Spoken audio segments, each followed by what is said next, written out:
It's that time again. The annual conference of the American Society of Ag Consultants, otherwise known as ASAC, is going to be held in Fort Myers, Florida, this November 4th and 5th.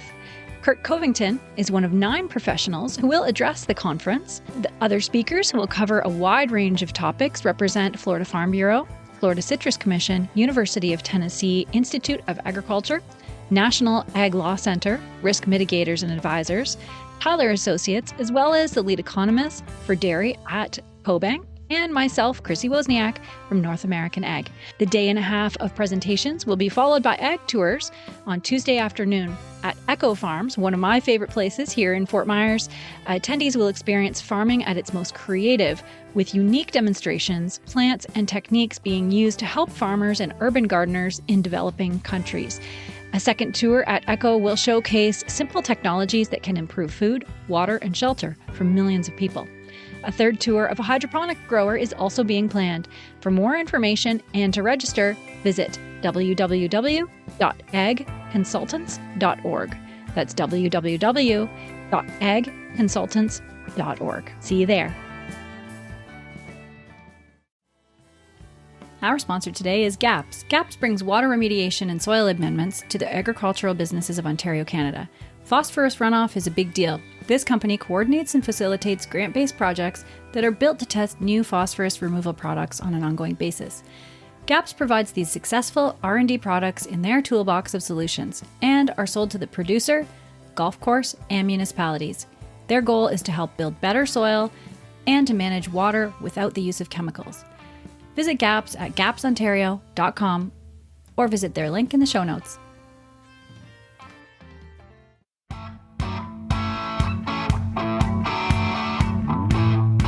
Hi, and welcome to the North American Ag Spotlight. I'm Chrissy Wozniak.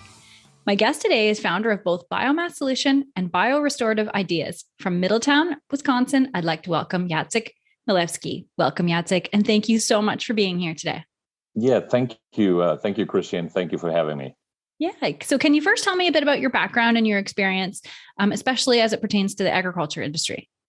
Sure. So, first of all, I am not. I wasn't brought up as a farmer, or I'm not a farmer. I'm more of a city person. However, my heritage, I'm 100% Polish, goes back to farming not too distant past. So, even the years that I spent, being young in Poland, I used to go to to my grandparents' farm, and they had all kinds of, activities going on there, et cetera. But anyway, to accelerate that a little bit, I was actually fortunate enough to be brought up on 4 different continents. My parents were in the diplomatic corps.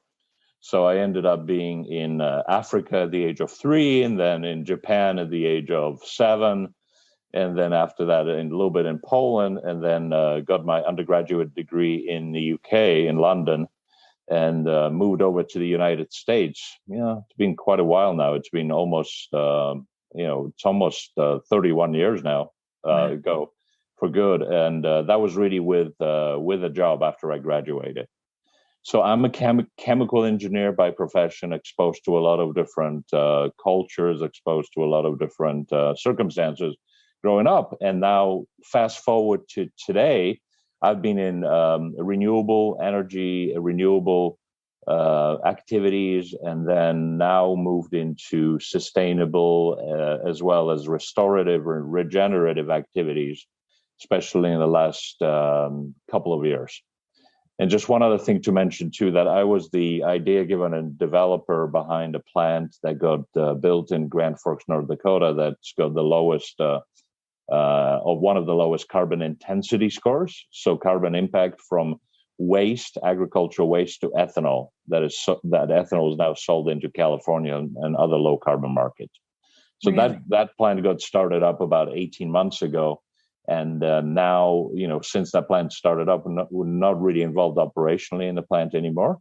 But I kind of refocused on restorative and decarbonization activities, which really, really accelerated here in 2021, not just in the US and North America, but also in Europe and in Asia. Right. Yeah. So I guess with your experience growing up on so many continents, how is your worldview different, or how has it been molded to really think about the whole globe? That's what I'm assuming, right? Rather than Yep, just yep. the area you're from. So yeah, thank you for that question, because it has been molded in such a way that I don't have any on personal level any issues with seeing how everything that we do as humans and also as nature is completely connected, and it's all really the same part of this all little small ecosystem that we live on, which is we call Earth and the Earth atmosphere. So to me, just implementing a solution or decarbonization solution is really really cuts across any kind of a border, because I was exposed to so many different cultures. I was fortunate enough to speak 4 languages at the age of 7, so Wow. I had really no choice. This is it. This is my normal reality growing up. And I can see that now being pretty important for all of humans. Like when we're dealing with decarbonization of carbon dioxide, CO2 does not know any borders. That does not know any gender, religion, or anything. It doesn't really care. It's just there, right? So it's kind of like a big problem that we have to take care of, and we should take care of it, cutting through any kind of divisions that we might have as humans, and just following what's going on worldwide with a lot more information and a lot of different types of interpretation of information. It's very easy to get drawn into camps and to get drawn into a certain way of thinking, this way or that way. I mean, in the end, there's only there's only one Earth, and there's only really one primarily one truth or one set of facts. And I think we should all accept that that's what it is, and let really subject matter experts or scientists or folks that actually know and study these type of things have a little bit of a louder voice, because I feel like that's not being yet quite heard. So yeah, so if we break it down right to the basics, can you explain what carbon reduction credits are and how that relates especially to agriculture? Sure. Yeah. Sure. So, I'm really operating right around a process called pyrolysis, Okay. and I've first got exposed to pyrolysis back in 2005. Myself being a chemical engineer, I studied it at college, but I probably didn't retain much of it, or didn't even know what it meant when you're at college, right?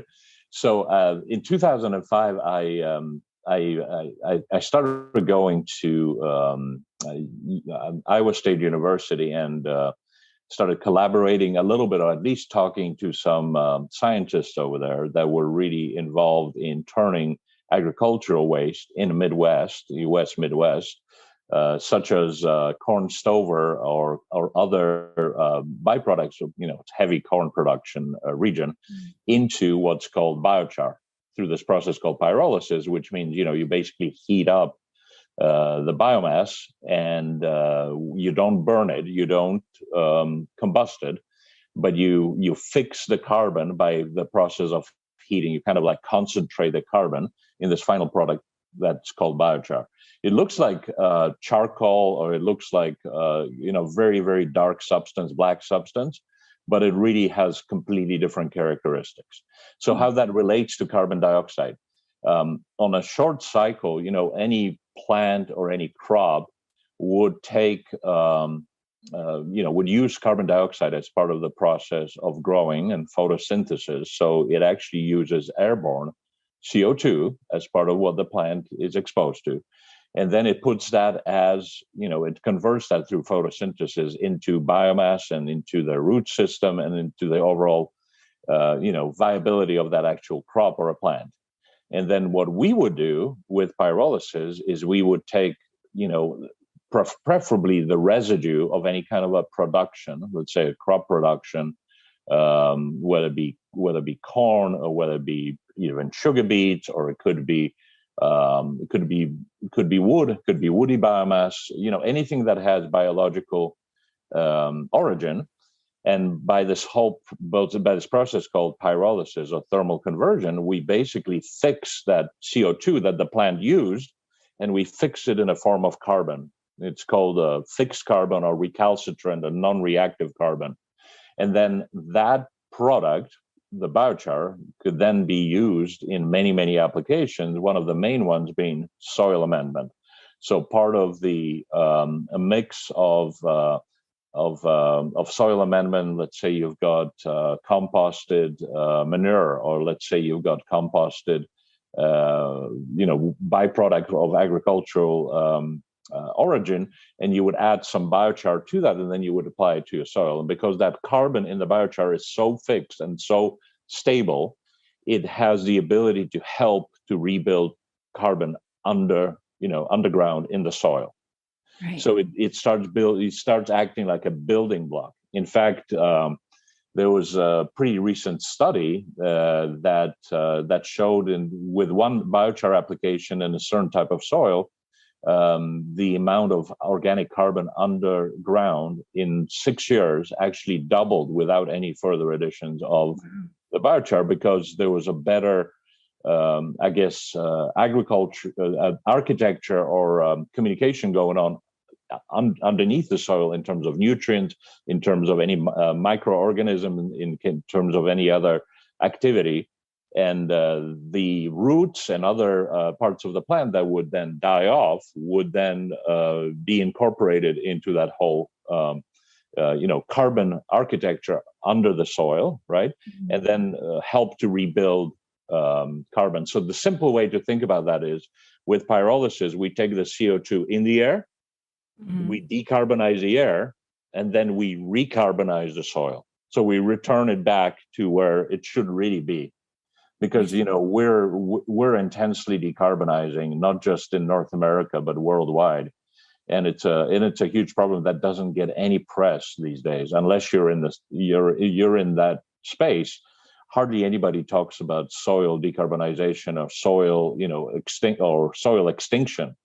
And at the current rate of depletion, that's really going to be the result if we don't change our ways. So pyrolysis and biochar basically puts a stop in that and fixes the sequestration issue for CO2 in the atmosphere and helps to rebuild soil carbon. So hopefully that makes a little bit of sense. For sure. And then how does it relate to farmers and carbon credits?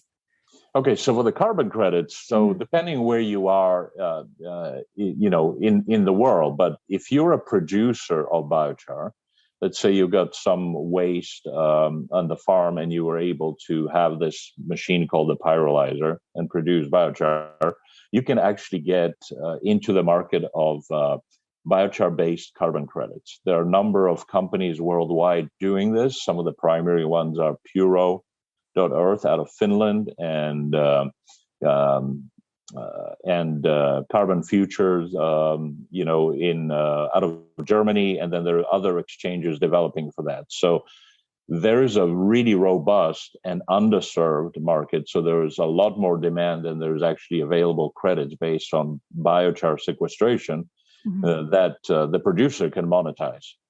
Now, when it comes to the farmer in the United States can tap into a practice that's called the USDA NRCS 808 practice, which allows the federal payments to be applied to a particular farmer if they incorporate biochar in their overall farming practice. And there's some other caveats to this. Ideally, you want to start moving away from a full till to a partial till or no-till practice and some other practices around the farm. But that's a federal program in the United States. Right now, it's a practice, but it's about to go into the comment process for becoming a national standard or becoming a permanent standard in the United States. Now, in Canada, I apologize, but I do not know of such a program. Perhaps you do. But I'm sure both Canada and the United States are pretty tied in a lot of the ways that we do things. So I'm sure there is something very similar that happened in Canada. Right. Yeah. I don't know at a deep level, but I know both governments are definitely pushing forward to try to reduce that. Yeah, and then the other advantage that the farmer would have which would be not a direct payment for implementing this, but perhaps lowering of their operating cost would be to start incorporating biochar as part of their normal practice and as part of their strategy for crop rotation, etc. So with time, in vast majority of cases, the farmer would actually see a reduced need for synthetic fertilizer use. And they would also see that their water balance is improved because biochar, through its really high surface area and the ability to hold water, helps with the water balance on the farm itself. And in situations when you might get into a long spell of really hot weather, it provides you an extra insurance against drought. So drought protection is a big deal. So those are things that are right now seen, but they're not really defined in a monetizable way because every farm is going to be different, every soil is going to be different, and practice is going to be different. So it's a much more of a complex thing. But there's a whole bunch of pull-through advantages associated with this as well. Right. Yeah. And I've also heard that biochar will hold nitrogen, phosphorus, potassium, and reduce the runoff into the water. And is that true?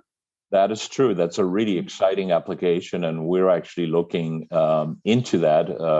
I'm part of a subject matter expert / contributor to a program in Wisconsin. I'm in Wisconsin, called the Agriculture Carbon Energy Water program, and biochar now is in the comment section as applicable to this particular program, and this is especially true for dairy production. Huge thing in Wisconsin, right? We're cheeseheads over here. For sure. So, and any kind of runoffs or any kind of manure that's associated with that production, and that includes, as you say, the runoff issues, which are absolutely a gigantic issue. And in a lot of cases, even if a dairy farmer wanted to increase their production, and if they wanted to be regenerative, so they put a digester, they make renewable natural gas, they offset natural gas, etc., that might be limited by the permit because of the actual runoff limitations, right? So if they can capture, especially phosphorus, nitrogen, and return that phosphorus, nitrogen, and then have that, nutrient work in a much more efficient way, or have a much better selectivity because it's held within the biochar in the soil much better, that will allow that farmer to potentially increase their production. So it has, again, a ripple effect. So I looked at biochar and how it could be applied in a farm in this, circular economy is a very well-used term, but I look at circles within circles. So this is a multiple circular economy because you get a feedback loop and feedback advantages as you're moving through this whole process. Right. Yeah. So what is the process that you would go through, for example, with a farmer to identify and solve issues on the farm? Sure. So how do they know they need this, I guess, is the base question. Well, I would start with some questions around whether the farmer is actually, whether financially and practice-wise the farmer is in a really good spot, or whether the farmer's seeing maybe higher commodity prices, but the input prices are killing any kind of a profit margin that they can make on a higher commodity prices, right? So just look at where those two curves are running for the farmer and where they really want to go with that. And then I would also, look at, a size of the farm, and then what kind of a soil, what kind of crops the farmer is actually farming. Because biochar is going to be most effective on soils that are substandard, that are maybe somewhat depleted, that are maybe a little sandy, and where you have the bigger opportunity of rebuilding carbon right off the bat. You get a better immediate effect. I'm talking about immediate. I'm talking about a year or two, right? Whereas a long-term effect would be multi-year. And then I would also see if what kind of size of operation the farmer has, and if they're generating enough residue or byproduct or something that does not interfere with the viability of their soil as it is, and if they have it, left over to see if there's an opportunity to even construct a small project and start having the farmer take advantage of making the biochar right on the farm itself. Right. Because there's something, option. Yes, because something to be said about leaving a lot of the crop residue behind on the soil. You don't want to remove all of it, but you want to also, you don't want to leave too much of it on there. So you got to strike that happy balance, right? Because it would be very unhealthy to completely remove all the residue, and then you kind of reversing the good that you're trying to do anyway. So those would be some of the main drivers, and then obviously a willingness of the farmer to maybe set on this path. And there's plenty of examples throughout North America of farmers that have done that, and they're very successful. Yeah. So even making a connection for that particular farmer to talk to a peer farmer somewhere else that went through that journey, because at the beginning of our conversation, I said I'm not a farmer. I'm not going to be somebody who could relate to that fully, because I don't live that world. But if you have a farmer talk to another farmer, then it's much more powerful, because then you have a really frank conversation, right? So. Yeah, that's important. And so what do you think, in your opinion, what are the biggest issues that modern agriculture faces today? Well, I think the biggest issues, and this is more, maybe North American centric, I think is the continued industrialization, or how would I say this? Basically based on an issue that we have with climate change, but also soil carbon. And climate change would affect how quickly the soil carbon gets depleted. And then we're trying to, I think, deal with the agriculture like we would with a human being that has some kind of an illness or disease, and they just go and get a pill rather than dealing with the symptom, with what caused that in the first place. And we have a tendency to say, well, if that's the issue, I know so-and-so, and we're going to just throw this at it, right? And we'll solve that issue without looking at the whole system. So I think, rebuilding carbon and rethinking how the farming is done, maybe into more of a permacultural or maybe more sustainable practices, is probably a good way to go. So I think the government, or whether it be federal or whether it be state or province government, has a really big role to play in that, to maybe shield some of the farmers that choose to go that way, right? Because there could be a dip initially as they're trying to readjust, and not every farmer is going to be able to bear that dip. But I think the main issues are, obviously the climate change, which is an issue for all of us, and then decarbonization, and then over-industrialization of the farming, and that has ripple effects, in my mind, on nutrition, on how we eat, right? How health of our population is steadily, but it's not really getting much better. It's maybe getting into more calories or more inputs, but they're less nutrient rich. They're depleted, right? So you have to be really look for really good calories in terms of your nutrition. So just changing those practices could also have a ripple effect on the human population and animal population. So it's a whole big circle that I think we have to deal with. And I think it's a huge problem, but with huge problem come huge opportunities to do solutions as well, right? So that's where we're at. So yeah. So coming into 2022, what do you think we should be focused on, whether we're producers or end consumers, in industry? I think, and with a little bit of a bias, but the program that I'm involved with in Wisconsin, big part of that program is also establishing carbon accounting, full set of carbon accounting practices for the farmer, because I see, as a consumer of the farming product, the end consumer, the type of a population and the age group of the population that's really receptive to having a full visibility on where that product comes from, what carbon impact does it have, et cetera, is growing.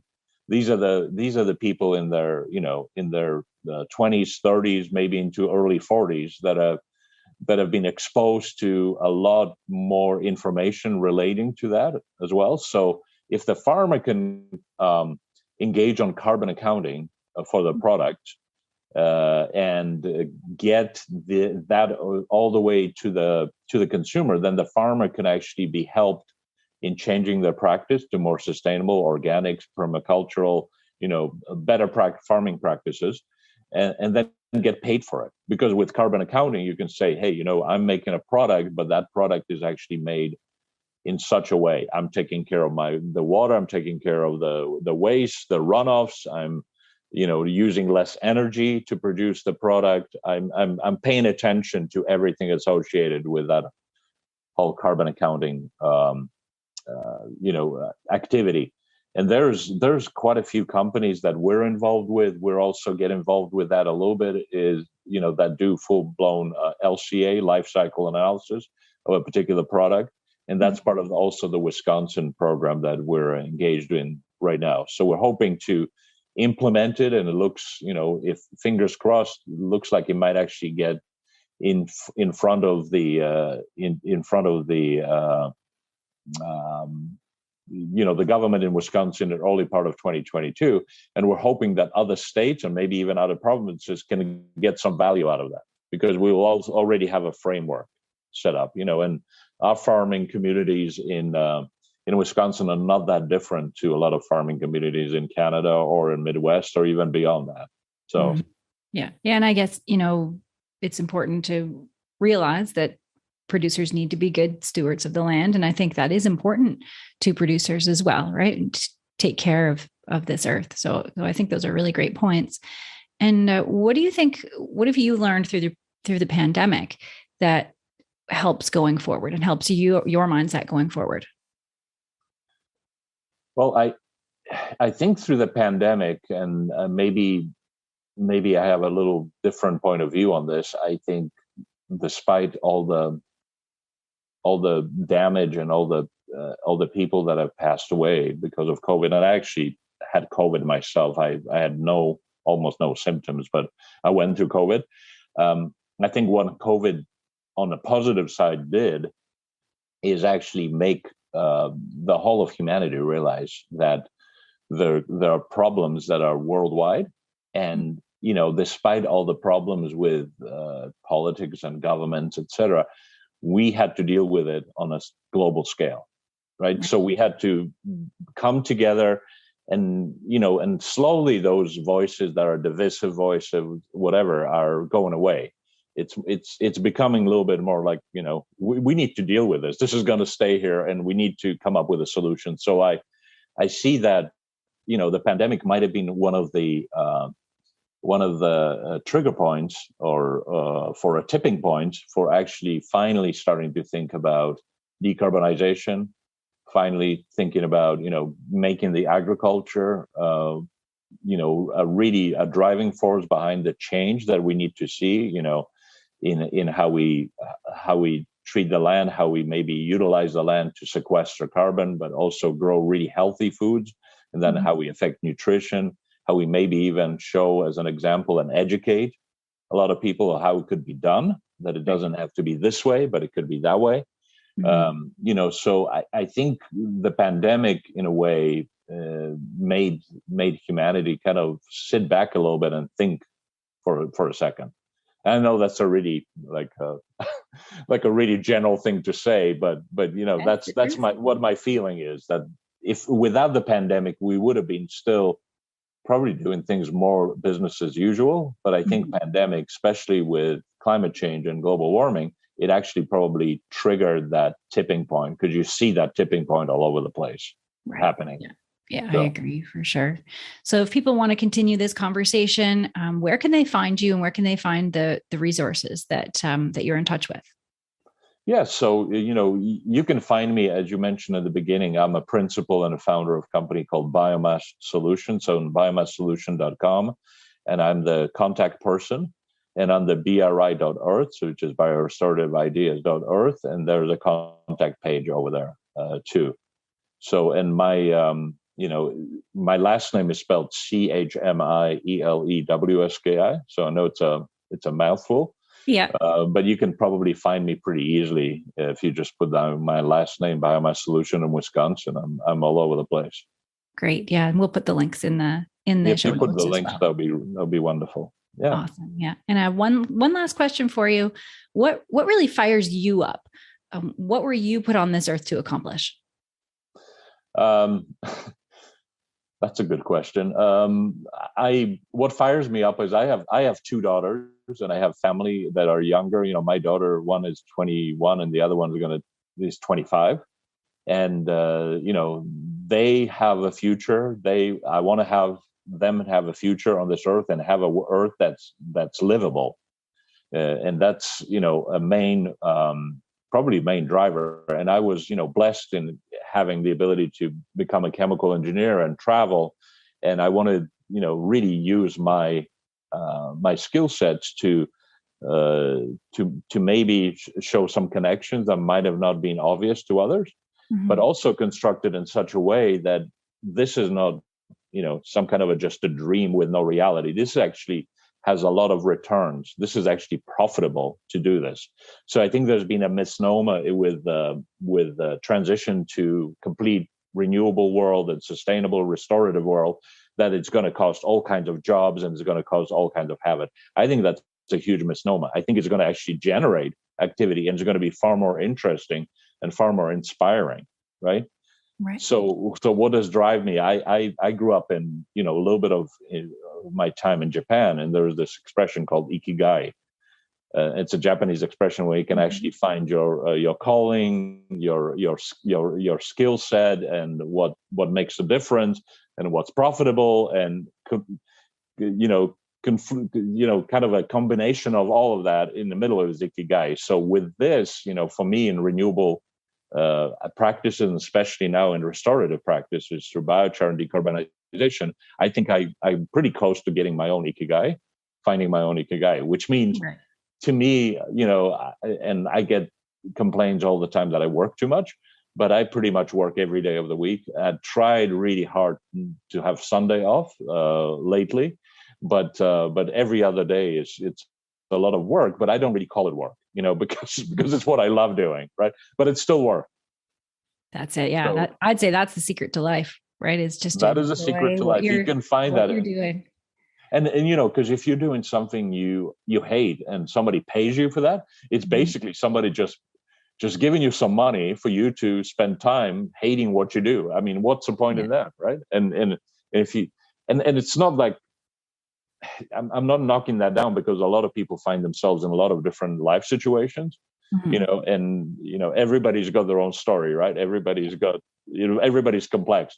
But if you can find that, if you can steer your way towards something that's actually more meaningful, I think to me, that's the ultimate. If you can do that, because, you'll be studying all the time and you'll be, hopefully infecting other people with that as well.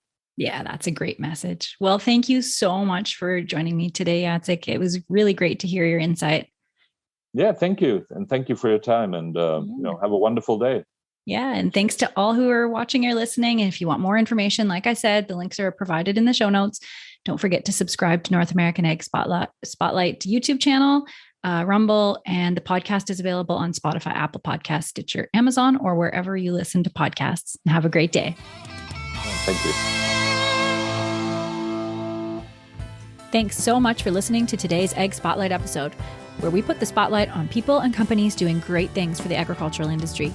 Don't forget to subscribe on Apple, Amazon, Spotify, Stitcher, or on your favorite podcasting platform, and give us a 5-star review.